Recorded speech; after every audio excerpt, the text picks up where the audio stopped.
I see a concept of weakness. You can see that in the first sentence where it says he was too weak to stand any longer. And then there is another sentence that says he stretched out to full length upon the cot and groaned. Was he foolish in this feeling and feeling this? Was it fear and weakness that made this desire come to him now that death was near?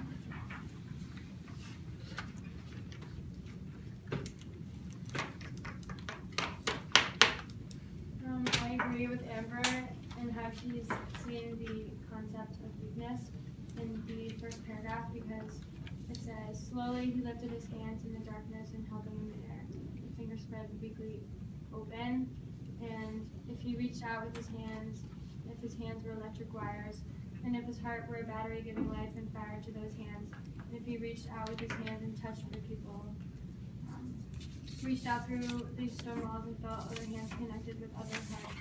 If he did that, would there be a reply, a shock? And so, even though his hands are weak, like, he is connecting it to wires because he wants to know, like, if there's a connection between him and other people, if he tried to, like, connect them. I hear what Amber and Caitlin are saying about the concept of weakness, and in the first paragraph, I see another concept of equality. It says, and in that touch, responsive recognition, there would be union and identity, and there would be a supporting oneness, a wholeness, which had been denied him his entire life, and you could see like his want for equality and the lack of equality he had, because he said like it had been denied his entire life. And then like later on in that like the second paragraph under that, it says a crowd of men, white men and black men, and all men. It says like and all men, like implying like they were equal and they were the same. You three all mentioned weakness, and Jake also mentioned the unity part. And in the same passage that you last chose before, it also said a strong blinding sun sending hot rays down, and it was because of that ray that like they all became equal. And I wonder if that means that he really hoped that there was a force, some kind of force that would allow them to all stand equally, like the way the communists thought.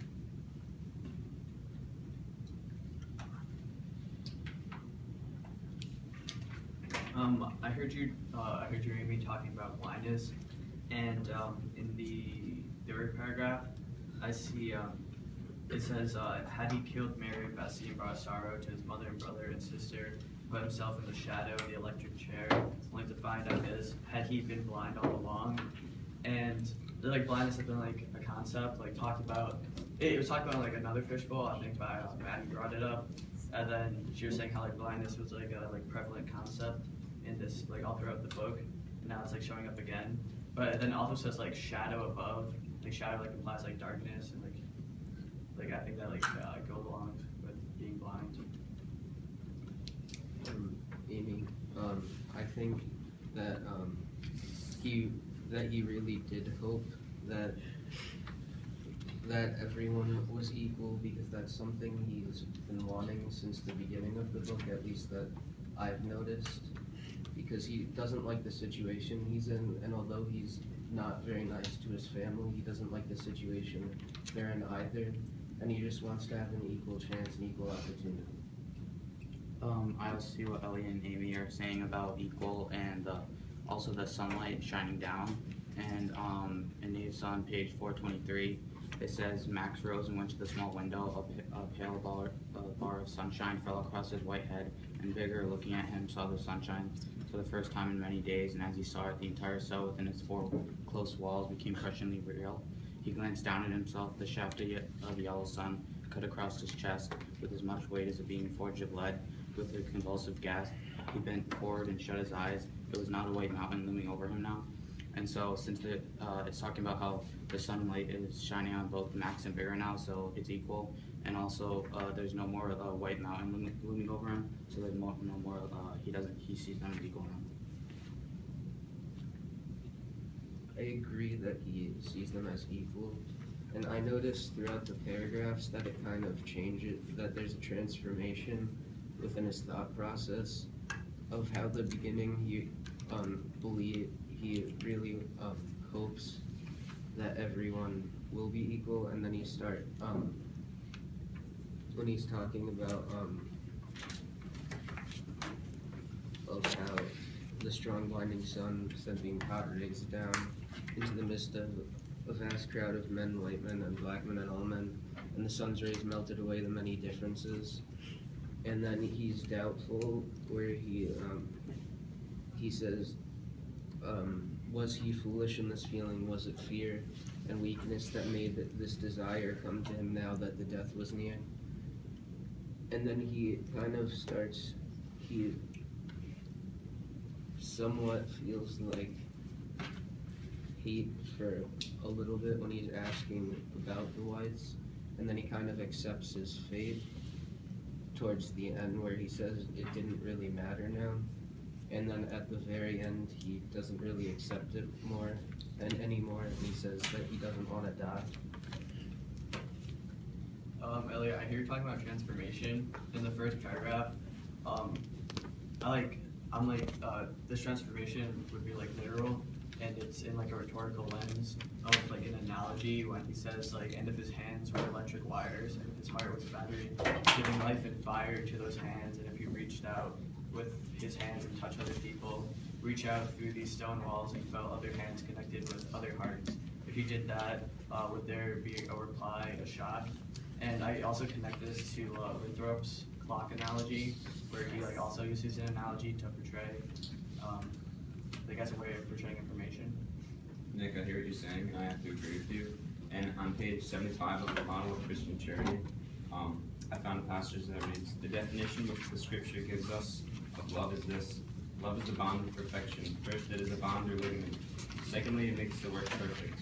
There is no body but consists of parts, and that which knits these parts together gives the body its perfection, because it makes each part so contiguous to others as thereby they do mutually participate with each other, both in strength and infirmity, in pleasure and pain.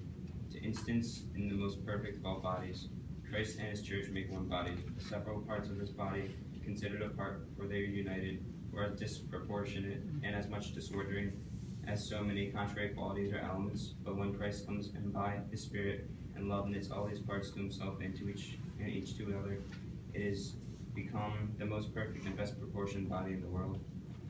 And I noticed that in this passage here, where it says, and the sun's rays melted away the differences, the colors of the clothes, and drew what was common and good upward toward the sun. I think it was mentioning Winthrop's passage there about the sun being God, and about the crowd he was in. It all melted away into the same thing because of love.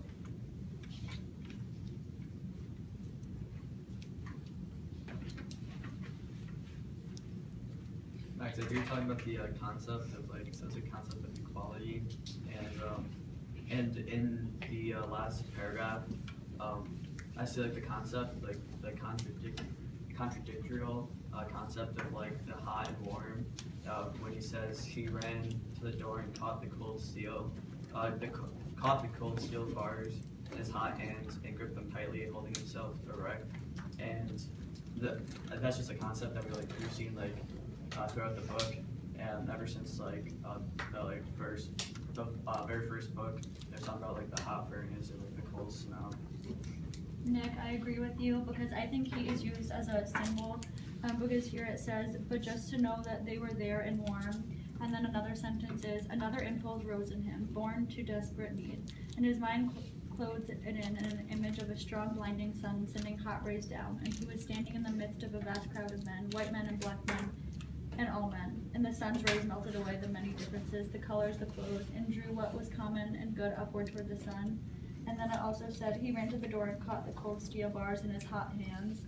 So I feel like there's a repetitiveness of like the words hot and warm throughout this.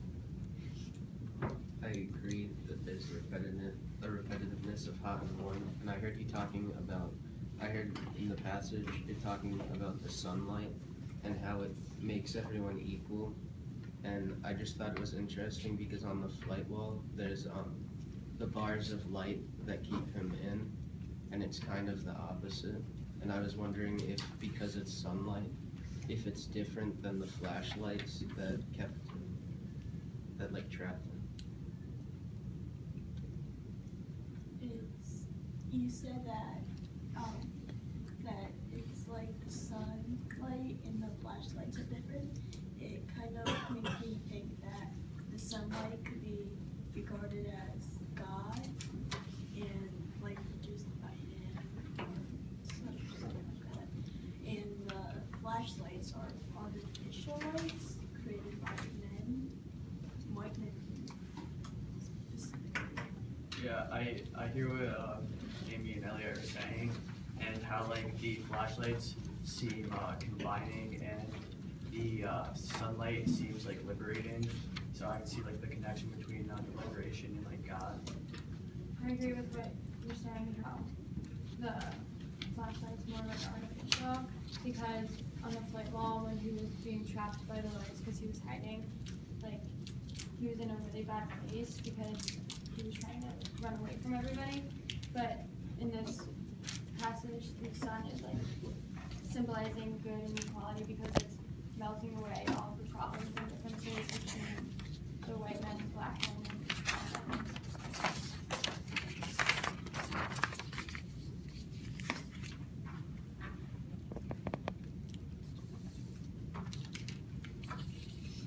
I have a question. He said that he would not mind dying now.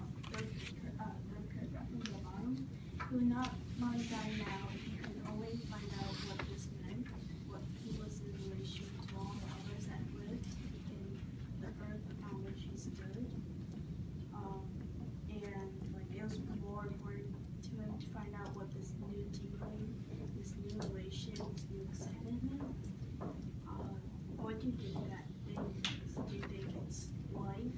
Like he finally got a taste of life?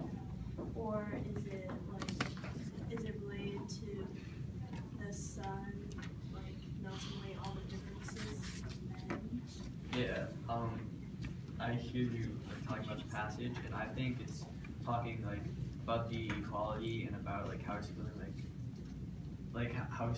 how he's like thinking about being more like united with everyone else. Because at first he's like saying like he only wanted to find out like what this meant, and like essentially like his relationship to like everyone else who like was living and is on the earth. He was wondering if like it was like a battle or something that he missed, implying like he wasn't like the same as everyone else who was like on the earth, and like if he like missed out on something. So I think like a tingling would be like equality or like unity.